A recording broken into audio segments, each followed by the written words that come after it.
DNVR Broncos live, coming to you from the DNVR Bar here on the corner of Colfax and York in beautiful Denver, Colorado. Kind of cloudy out today, but listen to that voice, though. It's back. This is already the most I've talked in a while. Like, I just went on full voice rest, like, talked to me maybe, like, once an hour. And now you were chatty Cathy when you got in here. You're like, I'm ready to go. I know. You know when you are sick and then you stop being sick and you just have so much energy. Yeah, ready to rock and That's roll. been me since like 7 p.m. last night. Wow. I know you were wanting to play our Madden game last night. Yep. Speaking of our Madden game, Henry, I need your help here. Ryan and I playing our Madden game. Yeah. Both 0-1, by the way. Yep. Shocked to see that you were coming in this game 0-1. My 20-game AFC West win streak came to an end. That's a shame. Wow, that is, I feel bad for Yeah, him. feels very bad. Also, I don't know how many game win streak it was over Brian, but a lot. Not 20, Including though, probably. 5 Super Bowls or something. Damn, that is impressive. So we're both coming in this 0-1, probably really extra bad news for me. I want you to set a line because we're playing tonight. Oh, shit. You're Vegas. Ooh. Remember that 27 I'm and a mad. half? Yeah, exactly. That's what I'm saying. 0-1 is bad 34 and for a me. half? 34 and a half? 27 and a half? Yeah, it's somewhere in there. So 31 and a half? Set it higher, 30 higher, and a higher. half? I'll take the 34 and a half. 34. I mean, 5 and, touchdowns. And who are you taking with that? I'll take Zach. Oh, let's go. I think you can keep it within 34. I don't think so, but I'll try. I'll try for you, Henry. We'll Score see what 14, happens. give up 48. That would win. Anything That would can win. happen in this league. Spencer beat Dallin last night. That was crazy. With like a roster that he lost all of his players because he forgot to do free agency. He's very unserious. Yeah. Unserious. I just want all the like whiners in the league who get mad when people run up the score to know I'm just trying to cover the spread. Oh, yeah, and I'm not going to be one of those whiners. So It's usually not even the person I'm playing. It's someone else like, oh, this is really cool. yeah. Should I egg you on, try to get you in trouble? Yeah, do it. You won't put up 100 on me. I don't think I can. I'm trying to involve the run game this year. I like that. That'll help me. Yeah, it will help you. This is like Vance Joseph's philosophy on the Chiefs. Every run is a favor. Do we still agree with that? Yeah. Every run by the Chiefs. By the Yes. Chiefs, Yeah, yes. yeah. Well, I mean, yes, I still agree with that. But with Pacheco compared to Clyde Edwards-Helaire, it's not as much of a favor. It was When he Kareem said- Hunt. Yeah, I was going to say, when he had this philosophy, it was Shit. Kareem Hunt. You're Yeah. right. You're right. Who's Yeah. basically Pacheco. And it was still a favor. Yeah, it's really true. Even Yeah. if it was for 5 yards Exactly, exactly. It's like you get 5 yards on first down, tipped ball on second down, incomplete pass on third down. That's Yeah. how they punt. So then why would you not just go dime every single play against the Chiefs? Bait them to run and give yourself the best shot of Defending stopping good. the pass. I mean, you're going to have some playmakers on the defensive line if you're going to do that. Zach Allen, DJ Jones, Randy Gregory. I know not defensive line, but maybe he'd actually be one of your edge guys. Yeah, he would. Randy Gregory's a playmaker. I mean, it's worth a try. Yeah. Yeah. Did you think we should suggest this next time? You know how there's always those people in the media that will give their input before asking a question. yeah. They'd be like, well, I watched film and, I watched all their Yep. film last year and saw these things. Do you agree with me? And the coach is just like, No. I'm not going to destroy you right now. I'm going to slowly let you down and move to the next question. Sean Payton, very high on the rankings of coaches. Yep. I would not make any suggestions. No, Yeah, no. that is Because true. he is one that wouldn't be afraid to just destroy you. Yep, Coach Prime, also someone I would not make play suggestions to. Yeah, it's very true. Speaking Nathaniel of coach, Hackett would have been fine. yeah, oh yeah, Yeah, definitely. Too nice Yep. to do that too. Speaking of Coach Prime, we're gonna be talking about him tomorrow. Just Oh. let that brew. You can think about how we're gonna be talking about him, but think about that. Yeah, Wednesday. leave you a little. Yeah. Just think. It's June 21st. He's number 21. Maybe, Clever. maybe it's the first day of summer tomorrow. Oh. He is a summer guy, I would imagine. Interesting. Definitely I don't not know. the He's from winter guy. Texas and Florida. Yeah, so Their you summers you aren't would very think that- pleasant. Yeah. Well, he definitely hates winter, though. That's he kind of embraced this Colorado winter, didn't he? Or just the first Only snowfall was for that the all I marketing saw? aspects. Because No, remember, I thought he was pretty honest about it. He was like, because he's originally good. like, I hate the cold. He wasn't. Because his foot hurts. Yeah, and then eventually he got to the point of like, It's actually not that bad, which is the truth. Wait, why think he'd take the why summer. does hating the cold make your foot hurt? Well, he has 'Cause he foot has the bad surgery, foot. and so But I mean, why would the winter be worse for that? when it's cold, it hurts more. When it's cold, it's tough, is what you're saying? When it's cold, Yes. it's tough. Damn. Yeah. Wow. Anyways, I'll have to figure that out. Yeah, you will. I have no idea. We're going to be right talking now. about your guy I'm excited. on the Broncos podcast. I'm excited. I'll be talking about him, in just a few minutes on the Buffs podcast. Have you missed it? I mean, you didn't talk about him yesterday. You probably thought about him, but didn't get to talk about him. You just jonesing. Yeah, I am. I was trying to think if I did talk about him at all yesterday, but I don't think I did. You have only 73 more minutes until you get to talk about. No, 83. Wow, it's gonna fly by because we're gonna talk about the Broncos and their receivers.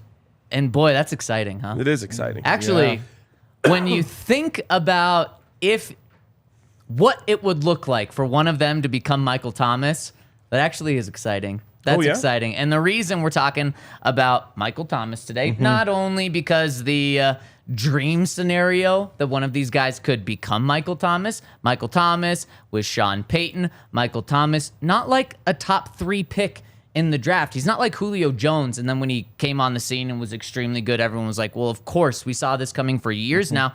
2nd round pick, Courtland Sutton, 2nd round pick, Jerry Jeudy, 1st round pick. Obviously, Michael Thomas played well above where he was drafted, but still, it's not like he was this Calvin Johnson number 2 overall pick. So not only that connection, but also Courtland Sutton and Jerry Jeudy have both talked about how they are studying Michael Thomas tape specifically. Should we hear what they had to say about it? Yeah. Let's roll one of those clips right now.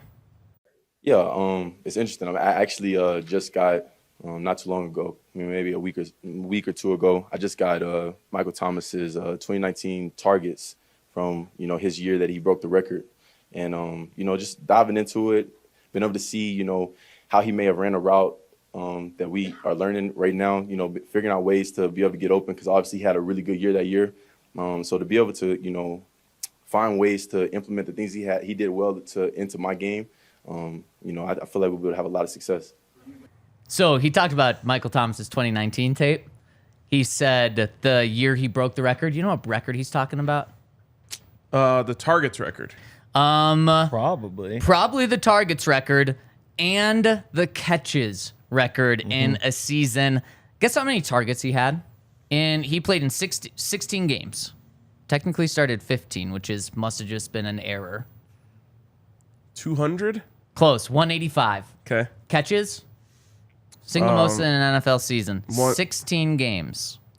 154. Very close. 149. So almost 10 catches a game on average, which is insane. And then this didn't set the record, but he did lead the league in receiving yards that year. 17-25. Wow. Only 9 touchdowns. I mean, what are we doing, Michael Thomas? What are you doing, Sean Payton? Just not getting the guy the ball in the red zone? Kinda One touchdown rude. every 20 catches? Yeah. Pretty weak, huh? Yeah, it is weird. Because they're all just little slants and stuff. He basically was a running back. Yep. He averaged almost 110. I think they were calling him a slant merchant back then. Yeah. It's true. And to your point, a massive 80.5% catch rate, which is insane. On that volume, it yes. really is. Yeah, it's true. That's impressive on 10 catches, but Yeah. 185 targets, insane. Yeah, how many times over the last few years have we seen like Jerry Jeudy, like 14 targets, 8 catches? His rookie year wasn't he just under 50%? Actually, I would love to see him get Catch that many rate? targets. It's more like 10 targets, 5 catches. It's really true. I think his rookie year he was at like 49% though.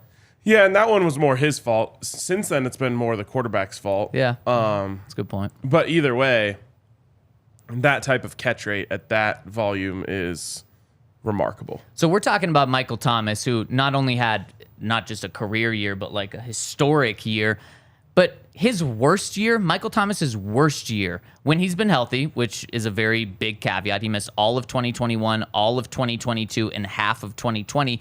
And he came back last year, only played 3 games. So really, he hasn't played since that 2019 season, a full season. His worst catch rate is 69%. Nice. Which is, nice. It's very nice. It's actually really nice in his way as well. This is a guy that, as a rookie, In 2016, he came out 92 catches, 1,037 yards, 9 touchdowns. Next year, 104 catches, 1,200 yards. Next year, led the league with 125 catches, 1,400 yards, and then had that historic season in 2019. If he didn't get hurt, which is a massive if, because again, that's been half of his career, he could be on pace to potentially break Jerry Rice's records. I don't know that off the top of my head, but at least be on track to be the number 2 receiver ever. Yeah, pretty crazy. Yeah.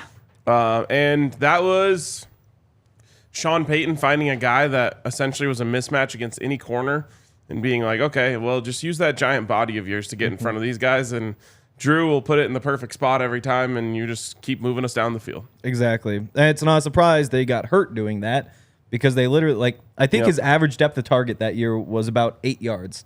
And for reference, Courtland had his lowest of his career last year. It was 12 or 13. They're just, it's just little slants, it's just little screens, and he just gets hit over and over and over again by all those linebackers. Of course, he hasn't been healthy. It's just not sustainable. It's the old DT theory of why he was injured a lot towards the end of his career, which is when you throw it and you just use your body to box it out, the corner just grabs your legs. And now you're in the middle of the field, and so a safety or a linebacker is coming over to finish the job. And so you're taking 2 hits on every play. Well, and he breaks so many tackles, too. Where he breaks, and then he's kind of stumbling, and then somebody just comes in and bang, and bang, gang tackle, bang. Yeah, and just, and again, you catch the ball 149 times. Of course you're not going to be healthy after that. It's such a good point. I mean, you're getting a running back level, carry share. And also Michael Thomas is certainly big, 6'3", 212, but that isn't massive. When we talk about guys that take that many hits every single week, we're talking about Derrick Henrys of the world who are 6'3", 250 pounds. And there's really only 1, 2, or 3 Derrick Henry type of bodies that we've seen in the past 2 decades. One of them is probably Calvin Johnson, who also retired because he was taking so many hits. Maybe Brandon Marshall is closer to that. Now he's not 250, but probably 230 when he played. But you just don't see guys take that many hits. And while Michael Thomas is big, he's not that big. So that really hurt him even more. And when you say 6'3", 212, you think of, well, isn't that Courtland Sutton size? Yeah, Courtland Sutton is even a tiny bit bigger, 6'3", 6'4", 200. They have him listed at 216 pounds, so just slightly bigger than Michael Thomas. So I think when people think of Michael Thomas, they instantly think, oh, that's Courtland Sutton. Now, I don't think anyone realistically thinks he's going to put up the numbers, but just it's easy to look and be like, okay, Courtland Sutton is going to be Michael Thomas in this offense. Jerry Jeudy is going to be that Brandon Cooks in this offense. I don't think so, though. And I think you guys have already kind of hinted as to why. When you think of peak Courtland Sutton, what do you think of in terms of the way he plays the game?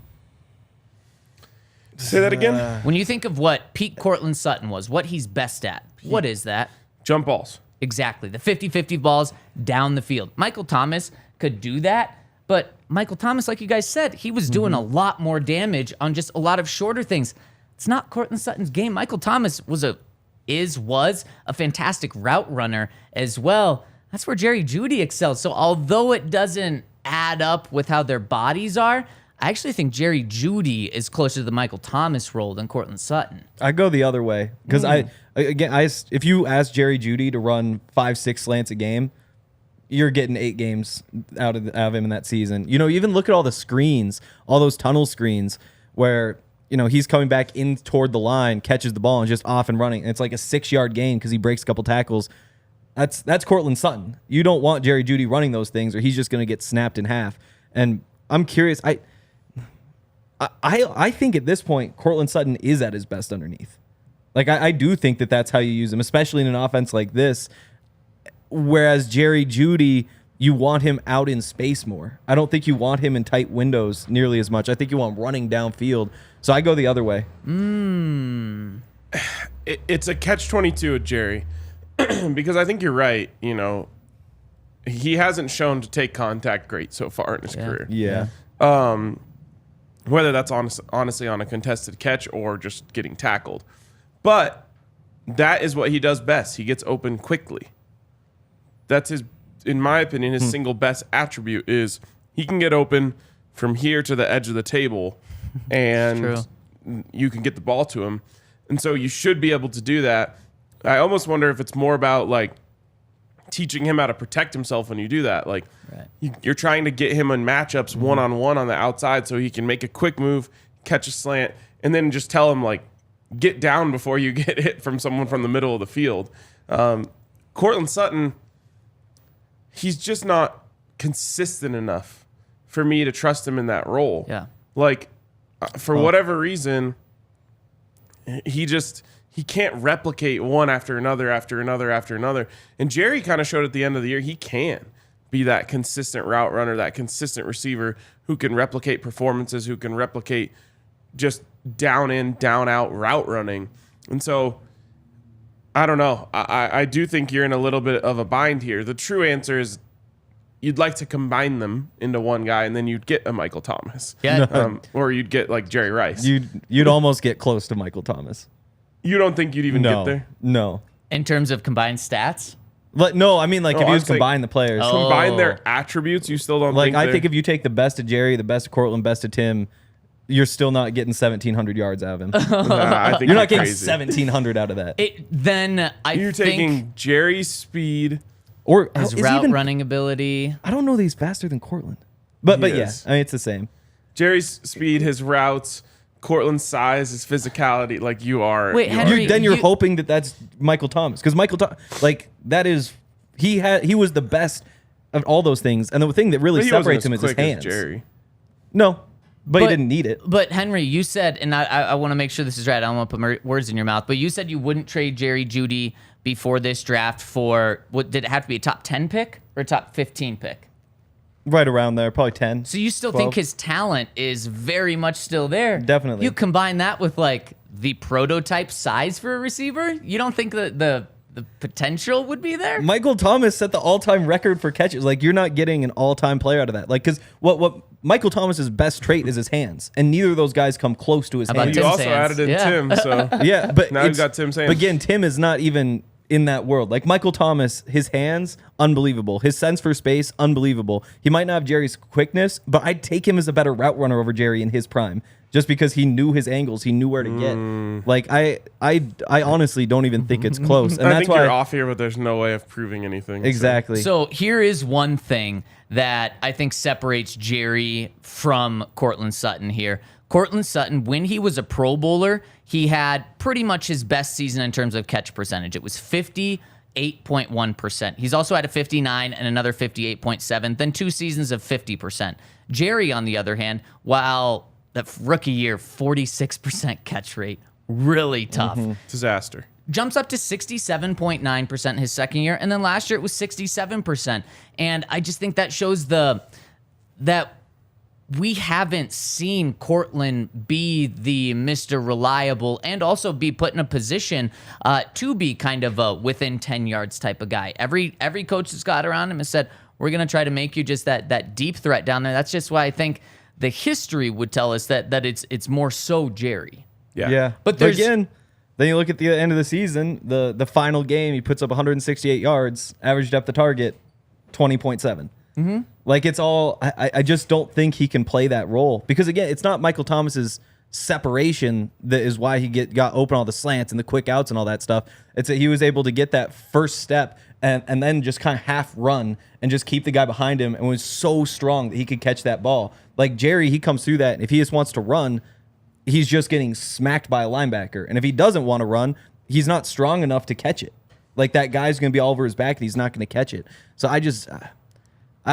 he can run those little slants and stuff occasionally, but all those slants from the slot, I think that you'd be asking for trouble if you wanted to build an offense around that. So I have a question about that, but first I got to tell you about our friends over at Shady Rays. Use that promo code DNVR over at Shady Rays to get 50% off 2 or more pairs of sunglasses. It's sunny 300 days a year. It's great to have your go-to pair, but you also want kind of a workout pair or a secondary pair.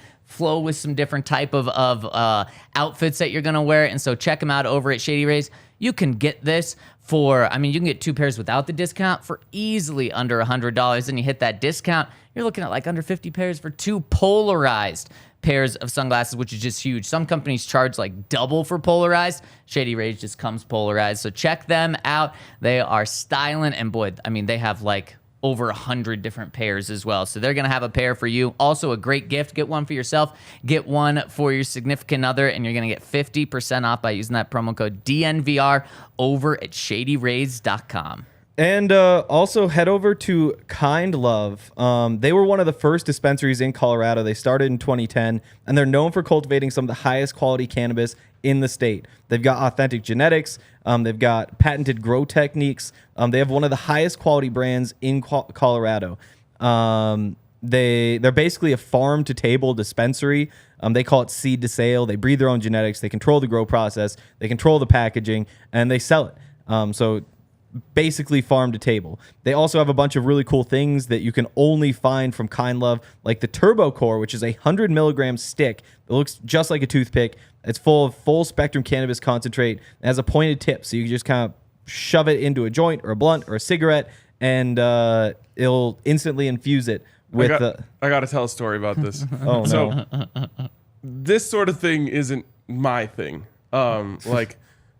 I'll smoke a joint here and there. I'm definitely not trying to add anything to my joint to make me more high.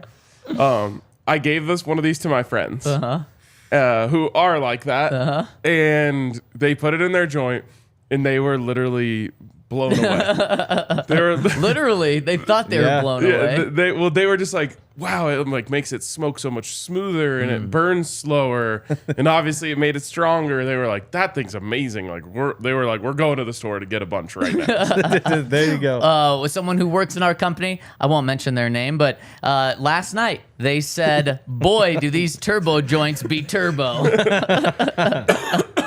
They've got stores in Cherry Creek and in North Denver. If you mention DNVR at any Kind Love store, you can get our exclusive discount of 25% off all Kind Love flower, pre-rolls, and their turbo joint line. So visit their website, kindlove.com, for their full, extensive menu and online ordering. So, Henry, you said something right before we talked about those companies. You said you might not want to put, or you don't want to put, Jerry Jeudy in the position where he's going to be getting so many hits that often. He just doesn't hold on to the ball in those situations.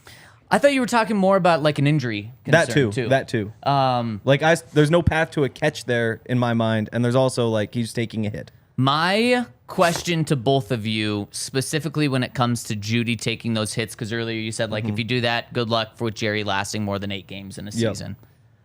Does Sean Payton care? Now, I'm not saying, of course, he wants Jerry Jeudy to play 17 games. He does care if he's only playing 8 games. But when we talk about longevity, he gave Michael Thomas 602 targets over 4 years. He knew what he was doing to Michael Thomas. He wanted, clearly, to get the most out of him right away instead of necessarily a longevity thing. Because I do think if you're a coach and you have an all-time player, at some point, you probably do think about longevity. And what Sean Payton showed us with the way he used Michael Thomas was, this guy is the best in the game right now.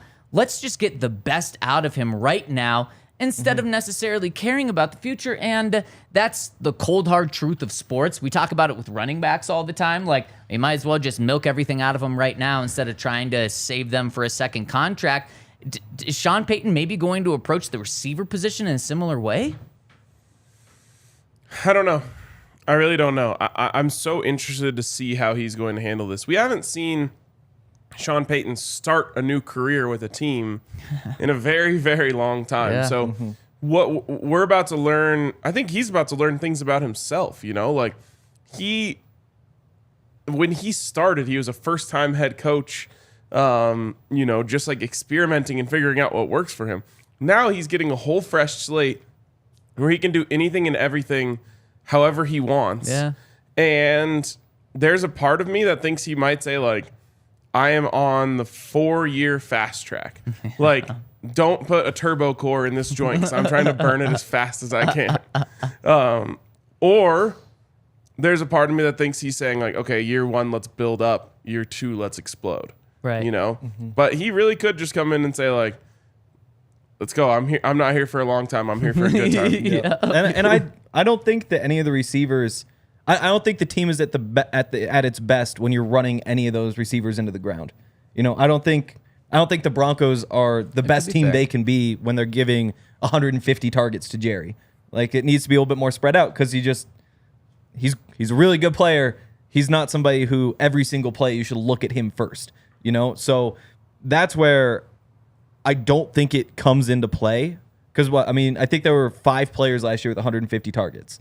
So we also, I got to give a shout out to Jose for bringing up Marvin Mims in the comments. Where does he factor into this equation? Yeah, and Jose says maybe Marvin Mims is Jerry Jeudy insurance. Yeah, I mean, I look at it in the same way. It's all that just deep post, deep corner. Like, you want those guys downfield. You want the big swooping crossers and all that stuff. And a name that sure. only has been mentioned once, but we put this out on Twitter earlier today, said, is Jerry Jeudy or Courtland Sutton more likely to be in that Michael Thomas role? You know who had the most answers? Tim Patrick. Neither. Tim Patrick. Yeah, so Okay. neither. I mean, it was Tim Patrick who got the most love on Twitter. Do we need to be talking about him more in Yes, not I just think the Michael so. Thomas role, but like as the potential number 1 receiver in this offense? Yeah, you know, we've said a lot, like, if Russell Wilson has a big bounce back year, Sean Payton's going to get a ton of credit. The other person who I think might get a lot of ancillary credit would be Tim Patrick. Yeah. Like, we could look back and say, like, that's what derailed Russell Wilson's first season was the Tim Patrick injury. Really good point. Yeah, and I do think that if you're just talking about, like, if Sean Payton was trying to build this offense like he had a Michael Thomas, I do think it'd be Tim Patrick that you put in there, just because he has all of the skills you look for, and I mean him and Sutton really, but the difference being his hands. Like, you just trust him to catch all those balls, turn and take 2 steps and take a hit. You know, so I do think that he fits best in that role, but obviously he's not Michael Thomas, but nobody is. And so that's why I think if you're looking for that like X/slot guy who's just running the quick outs and that sort of stuff, it's Tim Patrick. I'm gonna stick with Jerry. Okay. Here, I see what you're saying, and I mean in terms of size, Tim is actually closer to size than Michael Thomas than Courtland is, and so you talk about a body that could probably take more hits. Probably is Tim. Tim's still crazy enough. His first 2 years when he didn't play much, about 50% catch rate. Then the past 2 years, I think average right around 63% catch rate, which of course doesn't, it's not all on him. Like Ryan said with Jerry, there's quarterbacks that are involved with that as well. And you have to imagine Sean Payton is going to give all of these receivers a boost in the catch rate as well. But still over the past 2 years, Jerry's actually been the more reliable target when it comes to just when a quarterback throws the ball his way, he's going to catch it. I do think Tim's more of a downfield guy, which does make the completion percentage come down a little bit. But let's just hear from Jerry really quick since we have this clip up when asked about Michael Thomas and where he fits in this offense. Yeah, I watched all Michael Thomas tape since 2017 to I got all his tapes for real. So I just been watching it. You know, I'm a film junkie. I just like watching guys and seeing how he played in our offense and see all the great things he did and see if I could steal some things or complement it to my game. Are there some similarities in the way y'all run around with him? Because you know, he's known as a really great route runner. Are there similarities, you think? Because you obviously have like the same ability. Yeah, he's a great route runner. I mean, he did some things that I see myself doing. You know, he's an exciting guy to watch, and I love watching him. I have a couple takeaways. Okay. Number one, Jerry's getting so much more comfortable on the podium. Without a doubt. It's really, really cool to see. Yeah. Even just like hearing him say like, I'm a film junkie. I've never heard him like talk that way. I don't know. It's weird. It's really cool to see. So I'm excited for him to kind of mature and blossom into that role. 2, Sean Payton told these guys, I think, go watch Michael Thomas. Yep. Definitely. Yep. The fact that both of them were like, oh yeah, I watch it. And they both immediately said 2017 too. Yeah. Tells me that was on their homework docket. And I find that to be fascinating, especially that he had both of them watch it. Yeah, I completely agree. So You should have everybody watch. Well, he probably did. Yeah, exactly. a question that I have when hearing that and then when hearing you talk, do you think there's going to be any issue in the receiver room if clearly one of these guys. So all three of them can kind of be viewed as equals coming into the season. If one of these guys is really given that Michael Thomas role in terms of the massive amount of targets, 12 targets a game, and the other guys are getting 5 or 6 because there's only so many balls to go around. Do you think that could create any tension, especially because none of them are Michael Thomas right now? And if one of them really takes off, that'll piss the other guys off. Deal with it. That's all I can say. I mean, that's what Sean would say. It's certainly possible. But whoever is awarded that sort of role in the offense will have earned it. Exactly. Like, nobody's getting that week 1 or week 2 or week 3. After that, maybe you say, like, hey, we really got to build around this guy. But if that's the case, then you played well. Because, again, like, the Michael Thomas role, it's not like, I don't know, everybody's running routes. Michael Thomas just got open every time. And so they threw him the ball. And because he was open every time, Drew Brees looked at him every time. He's moving all around the formation. He's doing all sorts of different stuff. He was in the slot 25% of the time. Like, he's spending plenty of time outside. Everybody's running little slants. Everybody's running outs. Like, that's just how the offense is built on all those short routes. That's why Sean Payton keeps bringing in all those big receivers. And so for somebody to be getting all those passes, it would either be because when they throw him the ball, it's working, or because Russ is just playing favorites. And if Russ is playing favorites, then that could be toxic, but that seems unlikely to happen. You know what's even crazier about Michael Thomas's stats throughout his time? Obviously, Drew Brees a couple of times threw for over 5,000 yards. But in 2017, when Michael Thomas had 1,200 yards, 104 catches, Drew Brees threw for 4,300 yards, 23 touchdowns, 8 interceptions. What were the numbers we talked about Russ last week? Didn't we say, like, we'd want, right around that. Yeah. We would absolutely take right now. And also, it shouldn't be that crazy to think that Russ could get to 4,300 yards, 23 touchdowns, 8 interceptions. He would not be in the MVP conversation then. It'd be top 10. It'd be really good quarterback play, but that's not, like, crazy to ask for. And Michael Thomas was still able to put up those sort of numbers. You know who the number 2 receiver was in terms of receiving yards in 2017? In 2017, totally random. I just picked that out of the blue. Receiving yards. In 2017. It's a weird one. I'll tell you who number 3 is, Ted Ginn Jr. Oh, on the Saints. Yes. I'm sorry. Oh. I was thinking, like, Antonio Brown. Marcus Colston would be gone. Correct. Who would that be? Number 4 is Mark Ingram. Oh. No, Kamara wouldn't have been there yet. Was it Kamara? It was Kamara. Really? 826 yards receiving for Kamara.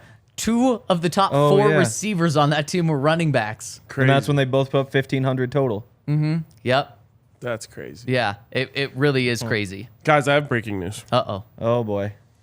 I have no idea why, but during this conversation, I have my first really good feeling about the Broncos this year. Oh, wow. Well, that's no exciting. idea why. It just came into my heart. About what part of the Broncos? Just the team. Like, as we were sitting here talking about it, I was just, like, imagining these, like, huge crowd eruptions as, like, Jerry Jeudy's catching passes downfield. I don't know why. It just... A switch has flipped. I love it. In my heart. I'm feeling better about the Broncos right now than I did 33 minutes ago. Let's go, baby. Let's go. So I have a question that was posed yesterday on the podcast, and then we put it out on Twitter after. Would you take this scenario right now for the Broncos for this year, Ryan? 9-8 record. First time you're already shaking your head. I thought about this a lot. I read the tweet but last no night. Playoffs. And I almost responded, but I honestly just felt like I needed to give it more deep thought before I responded. You need more hastily. deep thought? And I did. And I can only come to one fair conclusion, which is a little bit on the fence. Okay. As a podcaster, strictly as a podcaster, I'll take it. Give me nine winners lounges. Yeah. And, mostly good feelings about the Broncos. That would make our job a lot more fun. And to guarantee it would be nice. Yeah. As a fan of the Denver Broncos, I just simply can't accept it. It's the worst thing that can happen in a vacuum in one season. Now, they have to start winning at some point, right? Yeah. So we can't keep doing this just tank or make the playoffs thing. Yep. Because at some point you have to start winning. But in a vacuum, the worst thing you can do is have a winning record and miss the playoffs. I agree. So as a fan, I have to say no. But from this seat, it would be nice. This and your answer, Ryan, is just spot on with the way that fans felt. Over 200 responses to this on Twitter, and the overwhelming majority of them were, hell no. Yeah. We're not taking that right away. And honestly, those answers shocked me. Probably shouldn't have, but they also just made me so scared about where the expectations are for this team already. I thought at this point, people had kind of learned their lesson. Like, oh, the Broncos are just going to suck until they don't. And kind of had that expectation. I like that that's not Broncos fans' expectations going into this season, but it scares me. 9-8, because one of the things you said, in a vacuum, 9-8 is the worst thing you can do. And I completely agree with that. But take a step back. And the first season with Sean Payton, you get 4 more wins. Yeah. The hope and legitimate opportunity that the Broncos would have going into next year, you're thinking, if they take another 4-win jump, they're going to be 13 wins. But you say, okay, let's just cut that in half. 2-win jump next year. 11 wins. Then they're in the playoffs finally. Then you're talking about back-to-back winning seasons. Yeah, exactly. Broncos fans just don't operate that way. Yeah. And I kind of get it. I kind of don't. But in the end, 9-8, as much as anyone can say right now, that's not what they want. People would have good feelings about the team for the first time in a while. It's true. And the whole offseason would be exciting. Yeah. You think so? I don't think I could get to that point. Because the thing, like, they already made all their moves, though, is the thing. Like, they aren't spending big in free agency next year. Like, I guess they'll have their draft pick, but I don't know. You need more this year for this era to work, I think. Really? I do. Yeah. I think Otherwise, you're gonna have a bad time. oh, definitely. Like, they're in a I'm tough worried spot. about people. Because, like, if Russ gets you 9-8 this year, he's going to come back another year older with basically the same team. I don't think you're ever competing for a title while he's here. So do you think this team is going to be clicking just as much as they ever will this year, even though it's Sean Payton's first year? Because I do believe in the first year should have a major boost, but I still think there's going to be a lot of growth, specifically with the offense in the second year under Sean Payton. I don't think it's significant. So they'll be better. Maybe you pick up another win because of it, but again, you're still talking 10, 11 wins, and that's what I was gonna say. That's your peak. Do you view this as the Broncos' best chance to win a Super Bowl is this year? no. Yeah, No. way. So then definitely not. anything moving towards that would be a positive thing. No, because the thing is, like, I think if you get 9 wins out of Russ this year, I don't think you look at that and say we can be a Super Bowl contender with Russ as our quarterback. Like, I think you look at like the 3 years he has left, and I don't think you can go from 9 wins this year to Super Bowl champions in that time. Let's say he throws 23 touchdowns, 10 picks this year, and they go 9-8. Then there's still like flaws with the team, and there's the But thing aren't is you you can't. saying like, okay, one more year in the system, we could get him up to 27-10? But I'd still look at the 9 wins and say, well, what does that get you? That gets you another win or two? Because again, like you can't add to this roster next year is the thing. Like if Russ is like the 12th best quarterback, then you're not winning a Super Bowl with him because you already have all the pieces if you're winning 9 games, you know? I mean, you can't add to the offensive line, you can't add to the receivers, you can't really add to the defense. To me, it's like you just try to build a more complete team the next year. Add a couple pieces in the draft. You maybe Finally have draft picks. Right, exactly. Yeah. You fine tune the defense a little bit.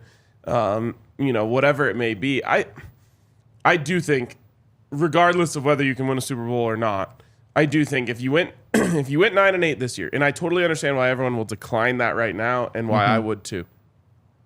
If you went 9-8, people would say that's big time progress.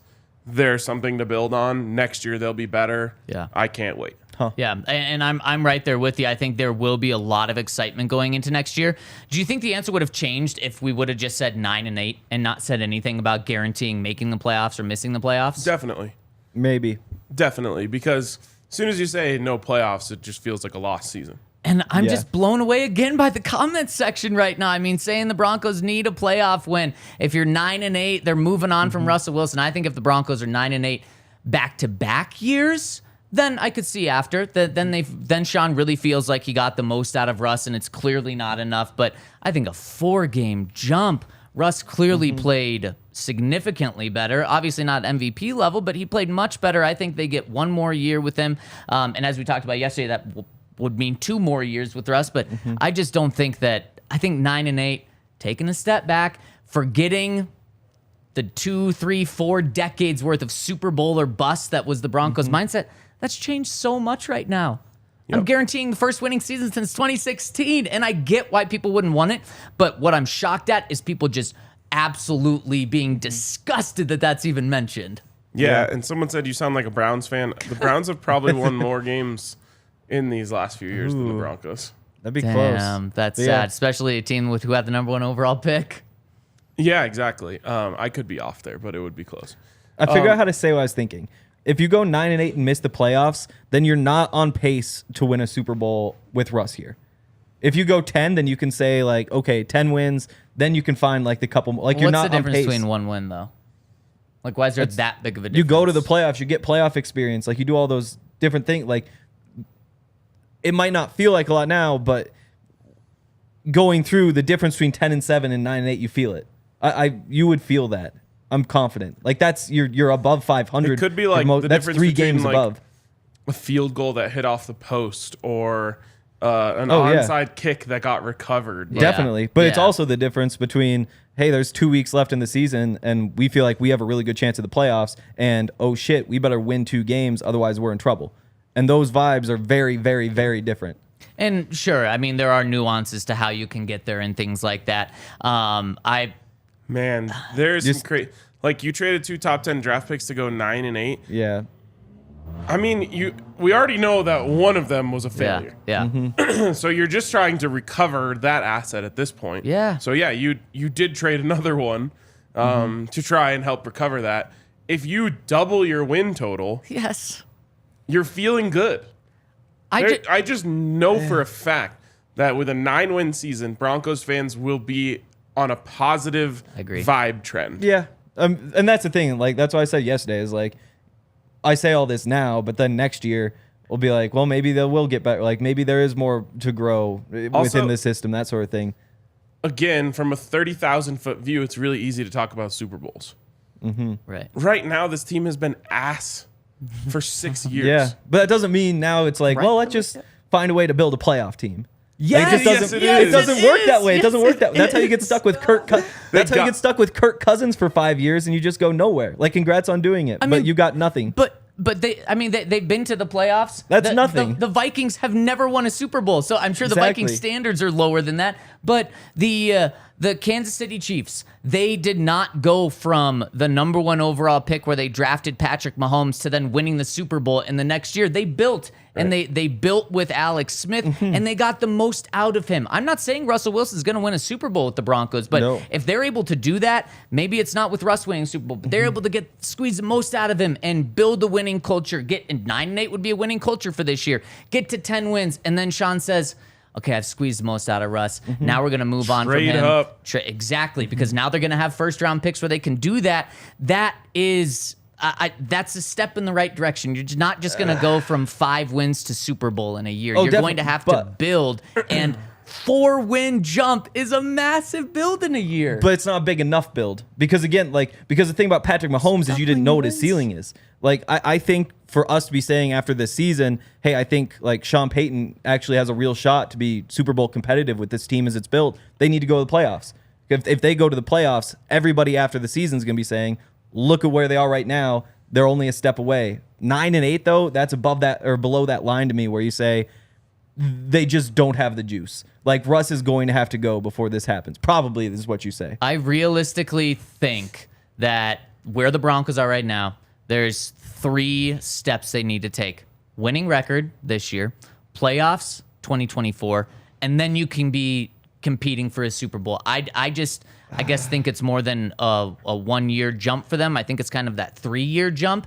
And also that kind of goes along with where Sean Payton's contract is. I mean, he's not gone after 2 years, so I think this can be realistic steps in the right direction. And the reason I think that can't be realistic is because 4 steps, Russ is 39 for that Super Bowl. That's just How old was unrealistic Peyton to me. Manning when he won a Super Bowl? That's Peyton Manning. 38. How old was John? Yep. I mean, Russell Wilson, before last year, had the most wins, I believe, outside of Peyton Manning, of anyone in his we're talking about a guy who probably still is right now on a Hall of Fame path. So, yes, Peyton Manning's better than Russell Wilson, but we're still talking about Hall of Fame quarterback. John Elway won a Super Bowl at 38. How old was Tom Brady? Won multiple in 40s. There is a trend where older quarterbacks can win. Russell Wilson is not any of those guys, though. When the Broncos traded for him, they thought they were getting one, and we're obviously one awful year in between that, but it still is 1 year out of 11. Yep, exactly. The disappointing thing about the comments to me is that I'm seeing that Broncos fans, not all, but a lot, can't enjoy process. And true. I just want to let everyone know, if you weren't a Nuggets fan, the most rewarding part of this championship was the process.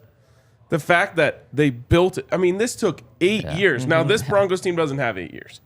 If we had a rookie quarterback and another great rookie alongside him, and we were like, look, this is a process to build up to being great, that would be a different thing. But process is a part of the thing. Someone said, 4 wins, whoop-de-doo, what are we going to do with that? You have to start somewhere. You have to take steps in the right direction before you can get there. The Nuggets' whole thing was we don't skip steps, and they really did. They just went one step up. Like, they missed the playoffs in the last game of the season. The next year they made it. So like there are steps to this, and part of like when you look back, I think the difference here is that people just don't want to accept the process now. When you look back at the end of the process, it's cool and exciting. How about the Peyton Manning process?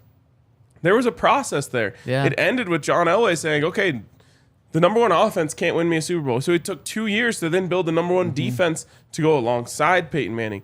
These little moves and little counterpoints and all the stuff that you have to do in fine-tuning the roster is what makes it fun. It's part of the excitement. So 9 wins this year, I get it. You turn it down now. You really do. Yep. Because if you're saying we're going to miss the playoffs, it's just not a deal that I'm willing to accept.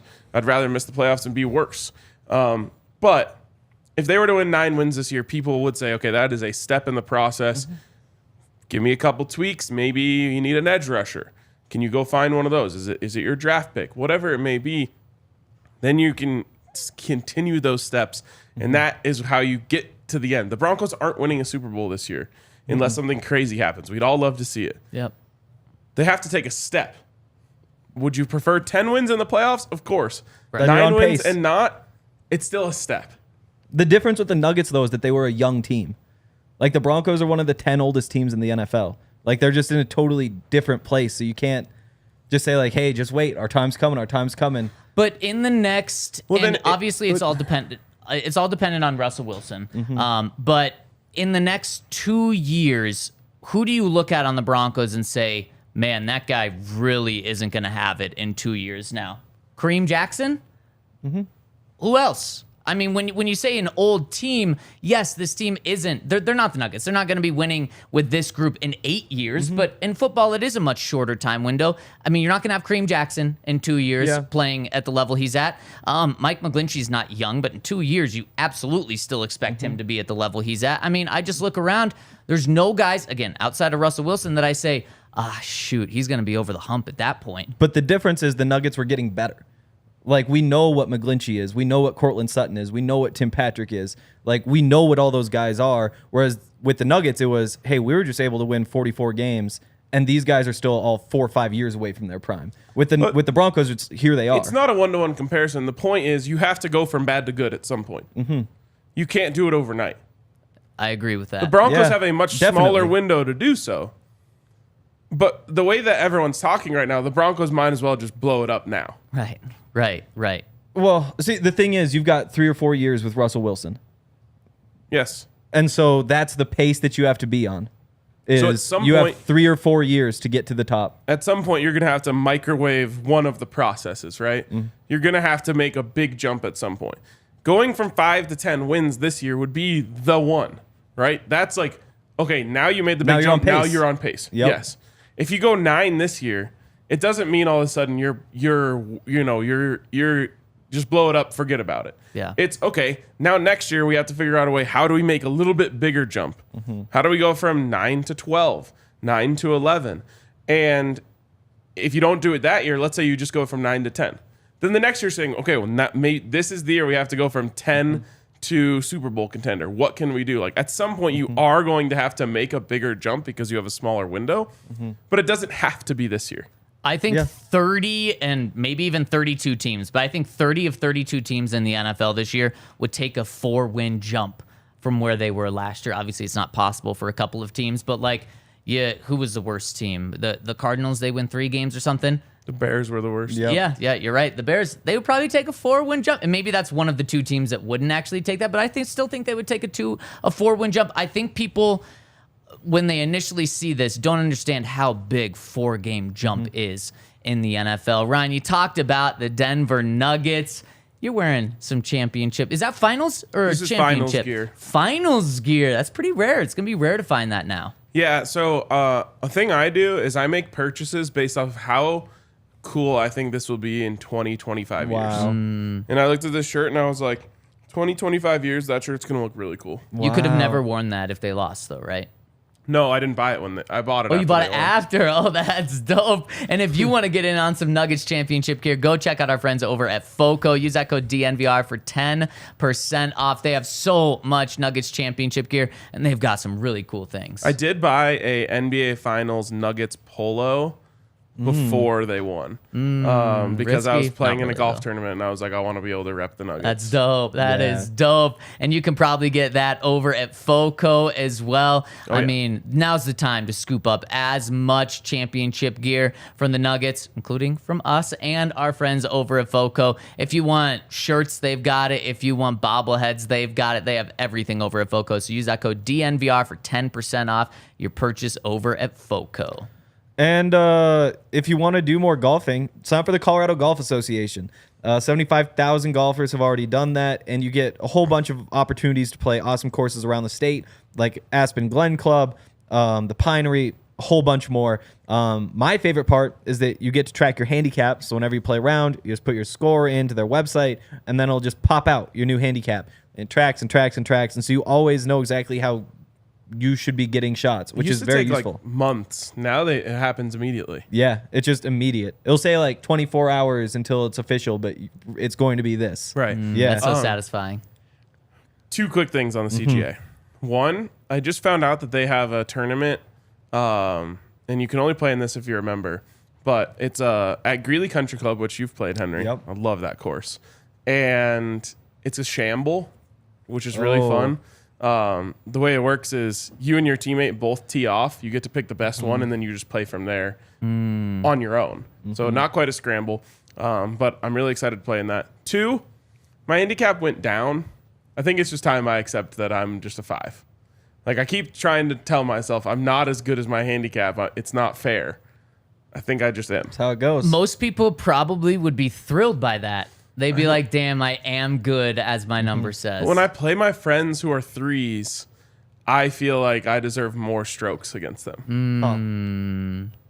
Like Yeah. You just one have to be aside bad doesn't then. feel right. You got to be bad 10 rounds in a row. It's not going to happen. Yeah. It's just not going to happen. You are what your handicap do you says. feel bad for him? He's just too good at golf. You just Yeah. you say I scored this. It tells you what your handicap is. Yeah. Like all I can do is improve it with good rounds now. Bad rounds Yeah. don't lower it. Right. But whenever I have a Boy. good round, like I shot 74 at Estes Park, and it dropped it. And I was like, of course, I had 5 bad rounds in a row before Yeah. this, but Well, I put one good one up, and it Eventually, lowered. the good rounds will wash out. No, they won't, because I keep putting up 1 every 5. Well, I mean, then that means that you're that handicap. That's what I said. I'm coming Yeah, to terms. I'm there just you a go. 5 handicap. If you want to have a handicap, which is so much fun, like Ryan says, go to coloradogolf.org, use the code DNVR5, and you'll get $5 off your Colorado Golf Association membership. Boom. Shall we hop into the comment section? Talk to the people. Is there any closing statements we need from that last talk? No. No. No. Wow. Okay. Everyone got it off their chest. Yeah. I love it. We have 2 super chats coming in. First one from Jake Gameball Rogers. Let's go. Says Sutton is Michael Thomas, but he takes games off. Jeudy will have better stats overall. Tim Patrick will take catches away from Sutton more than Jerry also. And Mims will take catches away from Jerry. Yeah, and I think that Sutton and Tim will split catches closer to 50-50 than Mims and Jerry will. I think when it comes to stats, Jerry Jeudy is going to have the best stats on this team. Then probably Courtland Sutton and Tim Patrick probably going to be close. So, I mean, it is what Henry said earlier. There isn't a Michael Thomas on this team right now that is like the clear number one, where they have 1,500 yards and the next guy has 900. I think it'll be a little bit closer. However, I would love to see that. I would love to see one of these guys explode. And if one of these guys is going to explode, it's going to be Jerry Jeudy. There's legitimately, and I'll just, I don't know what I'll promise. I'm not gonna say I'll eat my shoe, because that's just impossible. Yeah, it is. But if there's How about some beer from your shoe? Oh yeah, cool. I'll drink 3 beers from my shoe if any of these receivers ever put up Michael Thomas numbers. Okay, that's Any of them ever. 1,700 Last year he played 3 games. No, 149 and 1725. Oh, the top numbers. It'll just never happen. Like, none of these guys will ever. Yeah, I think you should do eat your shoe with that one. I think The thing is, it's just not possible. I mean, That's it like saying, is. like, You I will just just cut it into really I small will pieces. fly away. you'll fly away. Again, I might as well promise it. I can't do it. Oh, but you'll it doesn't fly- matter. You could eat a shoe. It would take a while, but you could do it. I don't think my teeth are strong enough to chew. Well, that. you have a knife. Don't you boil it too or something? Or is that just Crocs? I don't know. I know people. Oh, what are the stats that they have to reach? 149 and 1,700. 149, 1700. Awesome. The 149's never happened before. Did you clip that, you hear? Yeah, Cool. I love it. Yep. I love, you hear's very serious about that clip. I'm also just looking at Jerry Judy's like high school stats and there the we college go. stats, because you said ever. Yeah. And you didn't say it had to be NFL. You just Wow. said ever. Wow. Go ahead and look. So, Did he hit that in high school? He definitely hit yards. Did he hit 149 catches though? no, that's what I'm still looking at. I'm looking right now Yeah. in college, so I'll let you know. I'll keep you updated. Have fun. By the way, Zach, I know you'll like this idea. We need to start keeping track and putting it on the graphic of who has won the most drafts. Ah, Oh, yes, So I think yes, you're yes. up 2-1. Yep. Have we just done 3? I have one. You have one too. Oh, yep. yeah. So we've done 2-1-1. 4. Yep. Wow. So Champ, let's baby. next time we release this Friday when Okay. we release our draft graphic, Oh. Yep. let's put in parentheses 2 wins Yep. under you, 1 I win. like This that. is just I gonna like be that. sad. For you? I'm gonna lose every one of them. Why are you so bad at it? Yeah. I think I'm just out of touch. The only one he won to, he forfeited half How the do I draft, reach which these just should I didn't not forfeit have half happened. the draft. I forfeited 2 of my picks. You I forfeited And picks, still won. not the draft. Yeah, Yes. which is just total BS. It wasn't the biggest do BS we that day. Got any good ideas for a draft? Ooh, I don't know, but I loved gold. Like it was so open-ended. ambiguous. Yeah. Yeah. Is that the right word? I don't think so. I think so. that was great. Yeah. Yeah. Didn't feel right coming out. So let's start brainstorming. All right. Greg S comes in with a super Did chat and anyone says, respond to that tweet yesterday with anything good? what was the tweet? You tweeted out like, "What should we draft this week?" Oh, yeah, I got to look at that. Yeah. That's a good question. Greg S says, I hope our receivers would take on a more versatile role with better health rather than injured slant boy. Wow. I'm a Tampa native here, and a lot of Saints hate. Rather than be like Godwin or Evans. I think I have a good one. Oh, Places to have a drink. Oh wow. We could get 15 of those. that is very open-ended. It is. I like it. All right. Yeah, Wow. yeah. Let's Places go. to have a drink. Start brainstorming, people in the comment section. We need your I help have to here. give a Yeah. shout out. Pardon My Take does a similar kind of draft. You know, I feel like every podcast probably does some sort of draft Sure, thing. sure. Theirs is they call Mount Rushmore. They did things that you wish you had the stats of, and it was hilarious. Oh wow. You guys could also draft Like colors. someone was like beers drank, like Right, the stats of right. that. Oh, I saw that draft board. Yeah, Yeah. I mean, that was very It ambiguous. was good. It was great. It was. I listened to the whole thing. It was Because fantastic. initially, being on a sports podcast, you think of sports stats. I don't know if any of them picked a sports stat. One of them did like sports watched, like how many hours you've watched each one. Yeah. I would love to know like what my stats are of like watching my teams, like what their records are, and that'd all the be really games cool. I've watched or been to. That'd be really cool. Yep. Yeah. Yeah. You guys could also Also- just draft like the color red. Best things that start with the color red. Best things that start with the color blue. Like Let's you think red? start with the colors. Well, not start, but like anything that's red, like a Blue fire crap. hydrant, a stop sign, anything red you can draft. I see Well, what you did. You yeah. mentioned red first. I I like don't want that. anything kind red. of a shot at Ryan. boy. That was nice, Jair. I did. Before I thought of the gold things draft, I thought of the blue things draft. Wow. Blue You guys can just go by things. every color, literally, like in Well, just. Broncos, Nuggets, those have been the top 2 picks. Well, this week is places to have a drink. Yeah. Places to have a drink. I like it. I already know the number 1 pick. We'll see. Yep. I already know, and it's a great one. And that comment, that the Sean Payton way though is you figure out what a player is good at, and you do that over and over and over and over again. Yep. So like with Marvin Mims, when he's on the field, it's posts, it's corners, it's over routes. It's not little slants and outs and stuff. It's just not going to happen. Right. Like, It's not forcing a square peg in a round hole. exactly. KJ Hamler, maybe just straight. He might just run straight when he's on the field. To be fair, that's pretty much what Nathaniel Hackett did with him last year. Exactly. He got that one right. Yeah, so I don't know. Some of those guys, like Sutton, can do more, but a lot of them have very particular things that they're good at. Very curious to see Patrick. what Sean Payton thinks of Courtland Sutton. Yeah. It's been 4 years since we've seen good Courtland Sutton. just, And like- Sean Payton admitted that. They're going to play them in the preseason, but we still won't fully get an idea. Like, I cannot wait for week 1 to just see what this Yeah. team looks like. Yeah. Yeah. What he does with them. I completely It's pretty agree. crazy. Because the other thing you realize going back and watching Michael Thomas is just how many passes are so short. Like, it's not even just when it's him. It's like all the other guys. They're all just, like, it's dink and dunk all the way down. And Drew Brees bats like 80% on those passes. Yeah. And that's how you do it. Can Russ even do that? Or do you have to change that portion of the offense? It's just so weird. Sean's going to have to adapt to Russ, not the other way around, Yeah. if this thing is going to be successful with Russ. Yeah. It is probably going to be all shotgun, though, you'd think.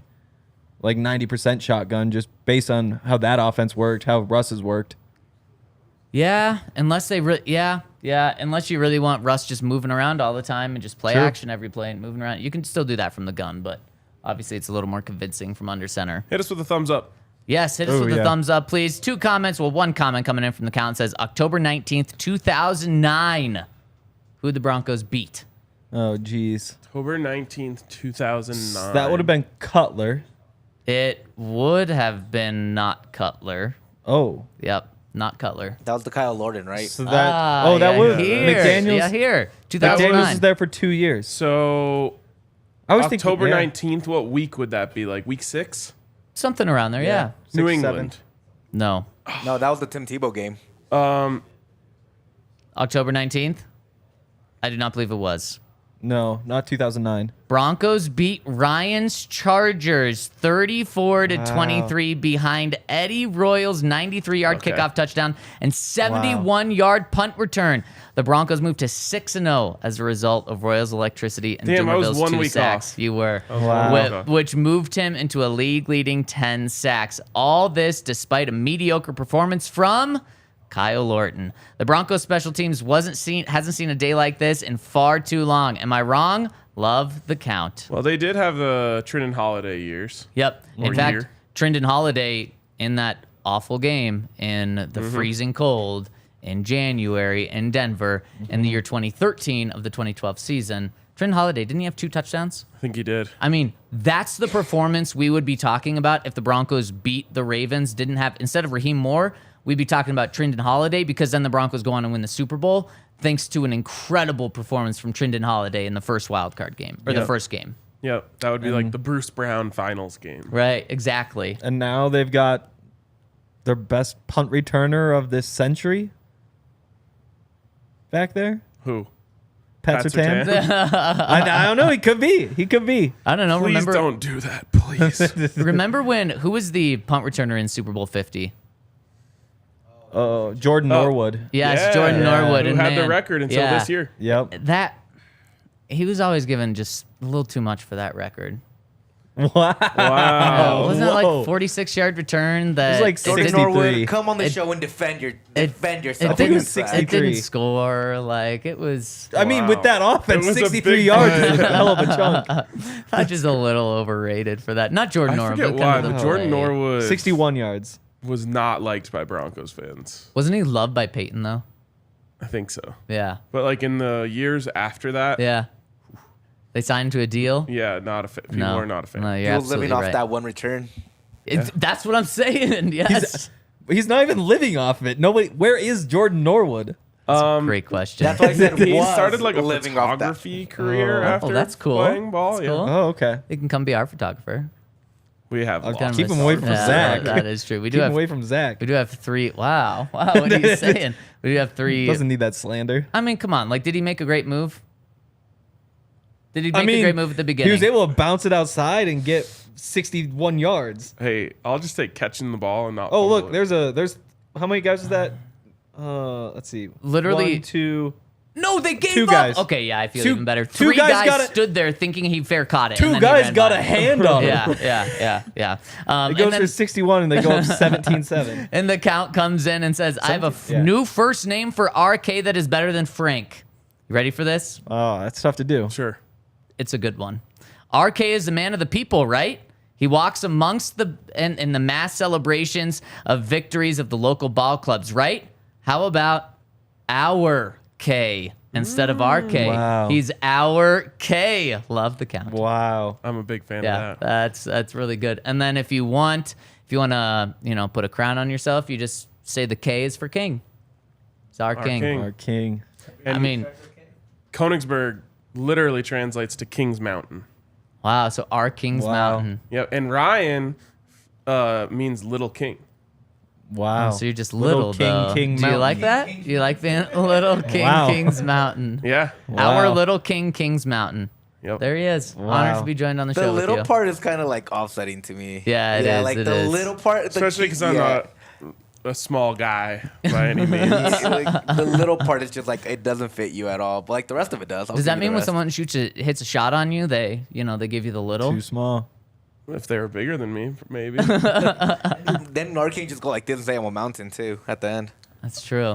When I was at my boys' weekend a couple weekends ago, we were just randomly doing something where you like someone would crush a beer, and then Nice. you would just run up and post someone up and try and get the Wow. entry pass. And man, I was really feeling good about my post game. Like I haven't been to the Wow. court in a while, but I was just getting position on everyone. Wait, so what are you doing? You crush So, like, the beer. So someone has like a crushed up beer Yeah. in their hand, but the other person can't see it. Then you just surprise them, and then you get the post entry. You make the shot on them. I like that. It's the most just dudes rock story ever. Wow. Yeah, no, I mean, it was probably a couple beers in when you came up with it. Yeah, like Yeah. 15. Yeah. Yeah. Somebody asked, what does Russ need to do to become the greatest Bronco quarterback of all time? 3 straight Super What Bowls. an incredible to start the conversation. No, No, that would ends do the it. conversation. That would end it. 3 does. Yeah. Wait, if he did that this year, next year, and the following year, back to back to back, Greatest of all time. You put him ahead of Elway. Yes. he'd also have 4 total.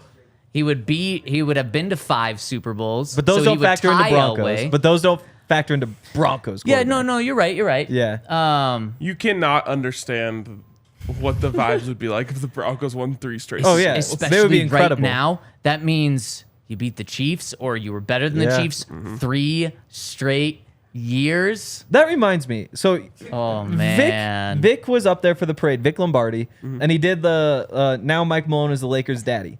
People on the internet were pissed that he brought up the Lakers. So, one of the best parts of this whole thing has been just triggering Lakers fans. It's Oh, yeah. incredible because like the equivalent is if the Broncos go and win the Super Bowl this year and beat the Chiefs in the playoffs, somebody sure as hell is going up on that stage and saying, "Guess what? We beat the freaking Chiefs too." Like that They're calling it that Wilson comes head. up. Wilson. oh my gosh. I mean, not just Lakers fans under LeBron's skin. Oh my God. Do you it's see that so Instagram good. Yeah. post? And I love Lakers fans being like, "You're still thinking about us," and I'm like, "Yeah, but you're also still thinking about us." And it hurts Yeah. when you think Yeah, about yeah, us, but yeah. it makes me Yeah. happy when It's I very- think about you. It's very true. I mean, that's what LeBron was talking about, right? Oh yes. Yeah, had to have been. Well, he was Oh, talking yeah. about Malone, not yeah. Vic Lombardi. Right. Because Malone went on the McAfee show and Yeah. made a joke about retiring. Yeah, yeah, It's so yeah. good. Well, and then I tweeted that out and I was like, "Wow, Malone just roasted LeBron." Somebody quote tweeted me and was like, "Malone coached LeBron. He would never do that." I was like, "What do you mean he would never do it? The Yeah, video's he right did. there." He That's did. exactly what he Speaking Malone of the does not Lakers, care I'm at thinking all. about retiring. Mike Malone's glow up has been incredible. Like, Oh, Yeah. my we loved him gosh. here in Denver, but nationally, everyone's like, "Wow, this guy's a legend." He Yeah. is legendary. You know how Bruce Brown was feeling pretty physically shitty on Friday morning? Oh yeah. Wonder how Michael Malone was feeling. Yes. Michael Malone, I think, might still be drunk. That's very true. I like just that say- he's just like disappeared. You know, Yeah, like he everyone has, else, yeah, you still yeah, see yeah, pictures of yeah, him. And he's just like, yeah. I'm good. Yeah, I like how Malone did his media post-championship media tour before the parade. Yep, he's like, Then after the he's parade, he's I'm out. gone. I can't. Somebody also brought up yesterday the Jordan Love's dad died when he was little. Oh, geez. And so if his dad was a Bears fan, then that could be like a. I can find nothing on the internet about his dad being a Bears fan. I think Also, that just started in the chat. Did and you we guys? just, You guys talked about how he just completely fucked up that burn, yeah. saying Right. Happy Oh, big Father's time. Day, Bears. Yeah, fan. that's how he was terrible. acting like the kid. yeah, Yeah. yeah. Yeah, That was. Ugh. And then, Just he incredible. messed it up all the way around. Also, he's never doing a fun video for a fan again, because that's all what it was. But for a It was Bears for fan, it was like a cameo. It he was in France. Yeah, it was like a He was- live cameo. He was at a camp in kind France. of.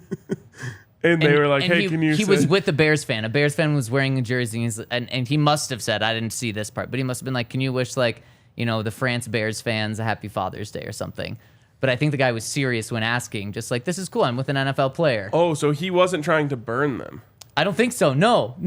Which No. so he literally got the worst of every single world, because now Bears players think that he was trying to burn them, and then Packers fans are like, "Jordan, what are you doing? Saying Happy Father's Day to them?" Like, And he was just being nice. yes, so he's never doing anything nice again.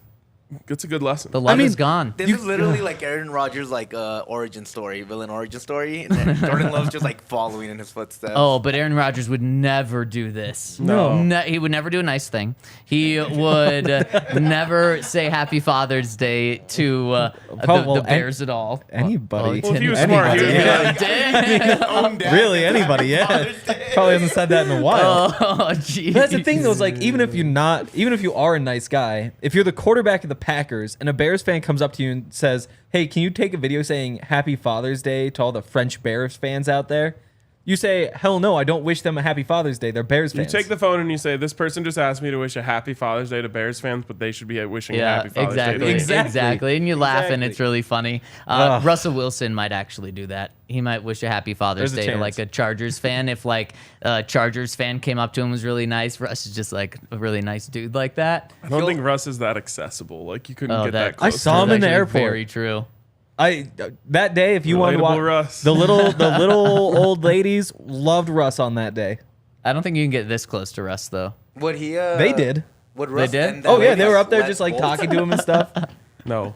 What'd you say? He might end that with like "Let's bolt." Oh, did it for Chargers. jeez. Oh my gosh. Unless he ends up a Charger one day. Well, that probably won't happen. Justin Herbert for Russell Unless they Wilson. mess it up. Well, they don't. They are one of the poor ownership groups. They're gonna need to have like 200 million in cash to put aside as soon as they give him that contract. They haven't signed him yet. Exactly. The Eagles gave that deal to Herbert, or not to Herbert, to Hurts. Now it's only going to go up from there. Yeah. Yeah, they're gonna need 200 million in cash the day that they sign that deal. If I ever just randomly ran into Justin Herbert in person, I would tell him, "I promise you, the only way you'll ever have a legacy is if you leave the Chargers." Wow. Pull an Eli Manning. Refuse to play for that organization. Like you can be Phillip Rivers or you can be an all-time great. Man, so you'd rather be Eli. Yes. Yeah. Do you see somebody else put the graphic up? What was like ESPN or one of those, where it's like it was a great era. So sad to see that era come to an end, and it's like Peyton with like a Super Bowl trophy. It's like Brady with one, Roethlisberger, somebody else, and then like Eli, right? Yeah, Eli Yeah. was on there, and then it's Phillip Rivers who has like his hands extended cheering, but the hands are like outside of the frame, so you can't tell he's the only one not holding a trophy. That's awesome. It's incredible. Yeah, it's pretty good. That's awesome. You can tell he's not holding a trophy. Oh yeah, well you could tell because it's Phillip honestly, Rivers. the person who needs to tell us to Justin Herbert is Archie Manning. Yeah. Wow. It's very true. Who gave him that advice to Eli? Or there's John just- Elway. It's not like the NBA where you can get more money if you stay. Right. No, you can't. There's literally no reason for him to stay a Charger. It's very true. Yeah. Man, unless you just want the guaranteed. Oh, unless he forces a trade. You're not even saying leave free agency. Just get out however you can. yeah. It's like a haunted house. Just reach the end. Man, just run through it like there's a chainsaw behind Yes, you. exactly.